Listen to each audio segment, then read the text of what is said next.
Hello and welcome to another Zach Carnage video, and today we are taking a look at the list that I took to the Winchester LLDS. If you've been following the Facebook page, which you can check out from the description, then you will have seen that I did attend this event. I was playing a pretty interesting list, which I discovered basically online from Team Shift, and then it's undergone a few changes, and I've had a friend recommend it to me as a really fun list to try out. So I thought I'd give it a go. I was going to play normal Draco for the event, but then I thought, what the hell, this is actually way more fun than just playing that deck.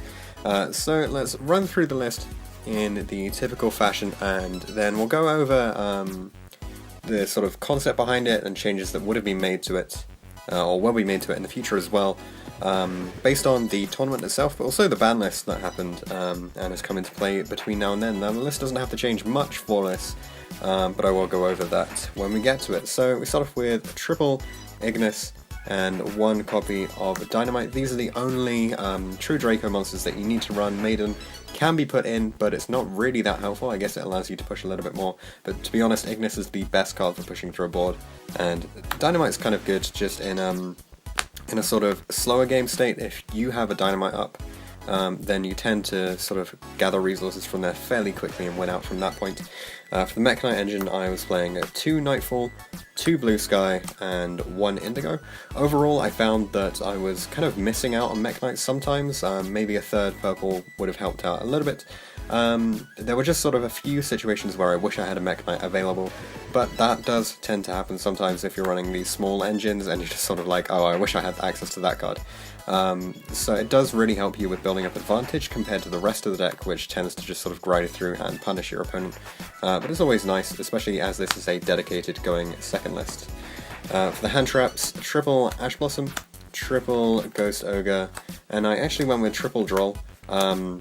This is based on the fact that I'd done most of my testing on Dueling Book, and Ash is generally pretty good at the moment. Ogre tends to punish a lot of the decks that come up, so you can use it versus Altergeist, say, or against pure Sky Strikers. It has good merit against both of those matchups. Then Droll it's a combination of a few things, so when I was playing the pure Draco list and testing with that, I found that I sometimes would struggle against something like Trickstar Sky Striker because it could just assemble a big board anyway, so Droll I intended to help with that matchup, but also given that so many Goki players are now playing Midbreaker Field, and especially after the ban list they'll be playing Midbreaker Field as well, and this is kind of one of the few hand traps that sort of gets around that. Obviously it doesn't get around the other cards, the Call by the Grave, which none of them apart from Impermanence get around, and it doesn't get around the Dolphin, which I believe most lists have been dropping anyway, so that shouldn't really be a problem. Then the final monster is one copy of Alistair the Invoker. This engine was probably the weakest part of the deck overall, but I'll get to that when we get to the rest of it. Overall it's pretty nice just having the ability to cycle through and build advantage essentially from one card otherwise. Then this is obviously a field spell deck, so playing triple Terraforming, which will obviously have to be cut down to 2 now that there is a new ban list. I don't think that's going to affect it very much, given that I plan on cutting the Invoked engine anyway. Then triple Diagram. You don't mind seeing multiples of this so much in a 6-card hand where you intend to just pop off your opponent's field by getting rid of lots of your spells and traps anyway, so I don't think it's an issue playing 3 copies of this in this version of the deck, but and then having the 3 Terraforming as well, maybe you want to cut down a little bit for another version. And then 1 Meltdown, recommended by John to play the Invoked engine. I think it was pretty good on Dueling Book. I didn't really like it on the day, but that's mostly because I drew this guy like in probably 4 or 5 of my games. I drew into the Invocation, and it was pretty terrible because you couldn't do anything with it at that point. So that's really the only downside, is you just have access to this, so then you want to be able to make this card live, so you have to start searching for meltdowns instead of diagrams, and then things sort of punish you from there. Otherwise having a nice 1-card engine is pretty good overall. I just don't know if I want to play this in future versions of the deck. Then for the True Draco spells, triple Heritage and double Disciples. There was one time when it came up that I didn't have access to looping these. I think 2 is generally enough. Unless you're playing Desires, then you should definitely play 3 of it. And Heritage is just the one that you sort of definitely want 3 of, because you can definitely get a draw off. Actually, Disciples is the one you resolve the most. This is the one you care the least about just popping, so I think this is probably the correct ratio for it. for the moment. I did play a Striker engine, also probably one of the weaker parts of the deck actually, so triple drones and 1 afterburners. I mean, maybe if I had the engages available, I did sell them pretty much immediately after Nats. Maybe if I had those, this would have been a better engine overall, but you do often have a field set up. I think the interesting thing about this is the 3k damage that you can set up immediately. The deck doesn't play Ibly, so you can't make Borosword, which might have been a better turn of events, but then you do increase the number of Garnets. Obviously, have to drop 2 of these for the ban list. I don't think that's really a big problem. You can actually drop this engine entirely. I've had a few people telling me that they have actually dropped it. And I think you can get away with just cutting this out entirely. You can bump up this to 3, I think, and then start playing some more draw power, like the Desires, maybe some more Mekk-Knights. Not entirely sure what I'll actually replace this with if I do carry on playing the deck, but I think that's a good way to start. Mind Control is obviously another kind of option that you have. And then triple APOC and 1 return. This is pretty much mandatory. You need to be able to destroy monsters that populate the field at the moment. You can probably cut this down to 2 actually for this version of the list, simply because all the big combo decks, you won't be able to pop their entire field anyway, no matter how many traps you have. So just popping 1 or maybe 2 if you happen to go into multiples is fine. But I do quite like APOC. It's probably one of my favourite traps that's actually available to this deck, and having 2 of it is never really an issue. We can just pop the second one with 1 of them. So that is it for the 40 card main deck. No upstart, which makes me a little bit sad, which I could potentially just fit into here now that the deck is going to have to change. The concept behind not running upstart in this deck is originally I was playing the Gamma engine with Driver, and you don't want draw cards in a deck where you have Garnet specifically. It could definitely fit into the deck now because it enables your Mekk-Knights to go off, and if I'm taking out this, then I don't really have any Garnets per se. It's just that you don't want to be drawing into cards that then stop your plays from actually making any sense.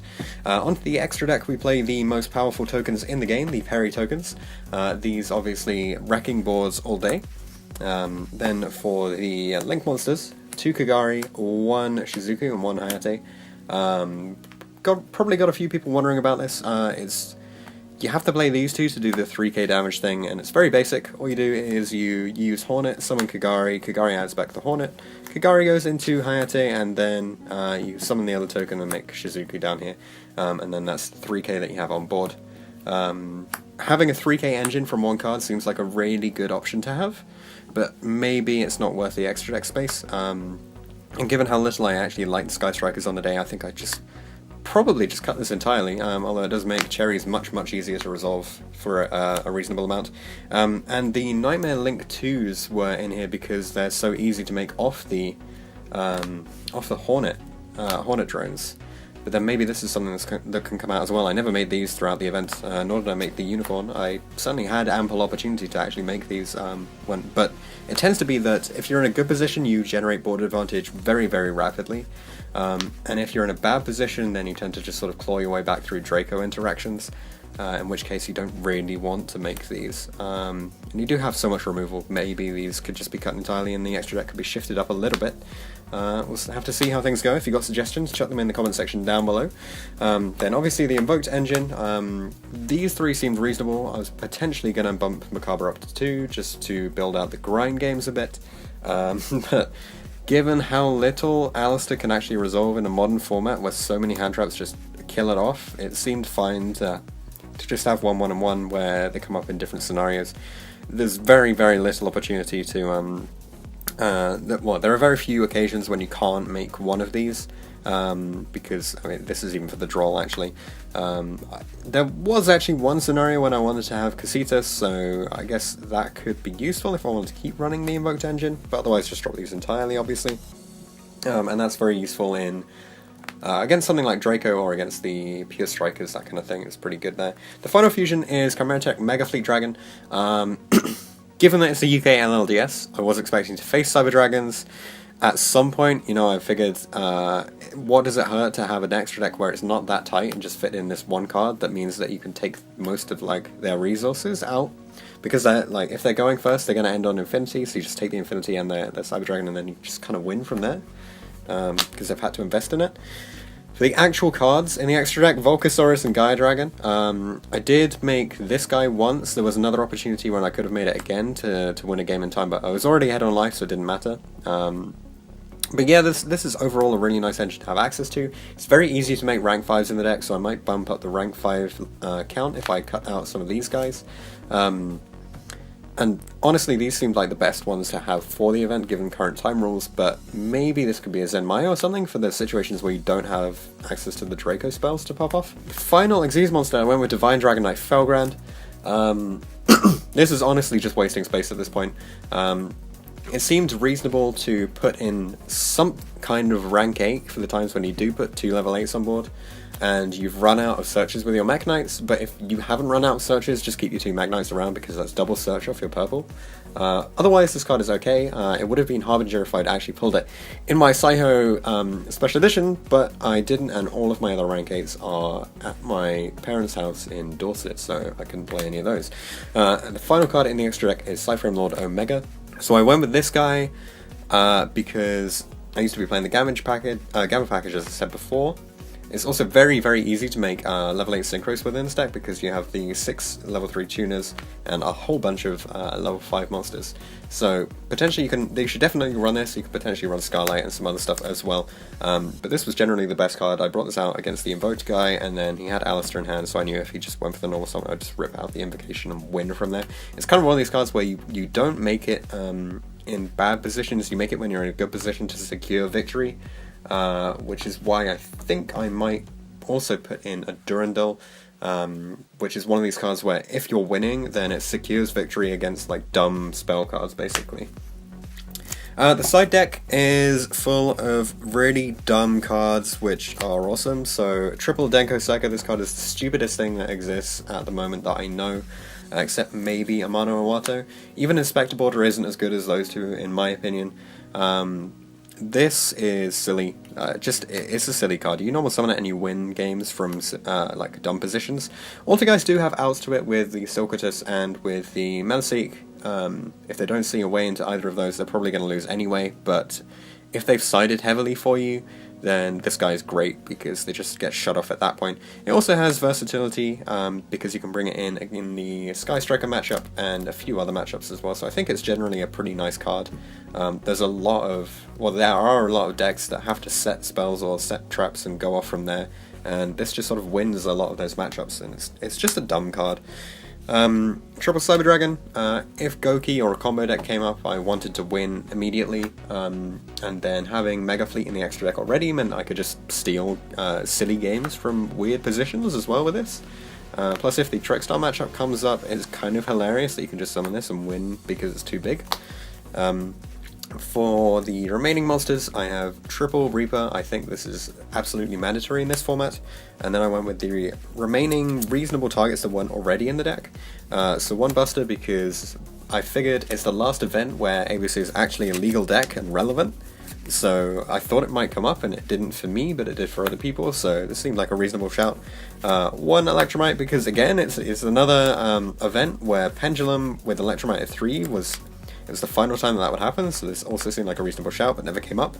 And one Isolde because combo decks are silly, and I want to just win for no particular reason with this guy instead. The final 3 cards in the side deck, Triple Red Reboot, more cards that just say that I win immediately. I think any card that says you win is dumb and should definitely be included in your deck. It's one of the things that makes Floodgate decks kind of weird amongst a lot of competitive players, because some people will say that it doesn't really take skill per se to flip a Floodgate, but if you're building a deck to revolve around cards that let you immediately win the game, like why would you not take the opportunity to just win a game for no particular reason? So it seemed pretty reasonable to play cards that do that for me and stop opponents from doing that against me. So that is it for the list itself. There's not a whole lot left to say about the list, but I will just cover a few of the points that I have from the concept behind this. So the deck itself does pretty well against rogue decks, significantly better than the normal Draco or the extra deck Draco, and I lived really far away from the event, so I had no idea of what sort of meta it would be playing, and I wanted something that would be good against sort of rogue meta. So this version of the deck seemed like one of the better options for that. Even the Alistair engine actually works pretty well in that kind of scenario. Then the playlist that I had actually set up for the pre-reg seemed pretty short, and I didn't really know many of the people who'd appeared on there, so I felt that with a reasonable enough set of hands, pretty much anything could win out at the event. The Invoked engine, as I said, was John's idea, since if you can sometimes struggle if you're made to go first, and it allows you to set up something good. Plus you can make Purgatrio to get game out of pretty much nowhere, which is kind of ridiculous, and it's another one of these cards where you just summon it and you just win in particular scenarios. The extra deck is kind of funky and should definitely be played around with. There's a lot of stuff in here that I think should be in here. Alistair, the Invoker of Madness, for example, should definitely be within this deck while it's got the Hornet in it. But with Hornet going, it's much harder to make the Link 2, so maybe that's not the best option, and given that I'm taking out the Invoked engine, it's probably not worth bothering with the Alistair the Invoker in that scenario. Underclock Taker probably would have been a really good idea, actually, for bumping up some stuff, but I couldn't find it before I left, so I didn't include it. I've mentioned that I didn't have the rank 8s, obviously, and there's a lot of cards in here which are just kind of silly. As for the event was pretty interesting. It was 5 rounds. Round 1, I was paired up against a kid at his first competitive event. He was actually playing Cyber Dragons, so this went surprisingly well. Actually, the first game went really terribly because I opened only hand traps and was just setting and passing for a very long time. It got me down to about 1500 life points after a few turns, and then eventually I just drew into an engine card and I could get going, and then just won kind of from there. And then in game 2, he didn't have a side, so I didn't bother side decking either. He went second. My hand was actually playable, so I decided to get things going. Despite the fact that he was playing Cyber Dragons, I thought it'd be a bit more fun to just actually play out my turn. He kept blowing up my board with Eltonins, like multiple copies of them, which was an issue, but then I set up a really big board with the typical Draco advantage and the Mekk-Knight advantage that you just build out of nowhere. I actually set up a Felgran at one point just because I wanted some immunity to his Eltonin, which I knew he'd have access to. And having all of the Draco traps is obviously very strong in this kind of matchup.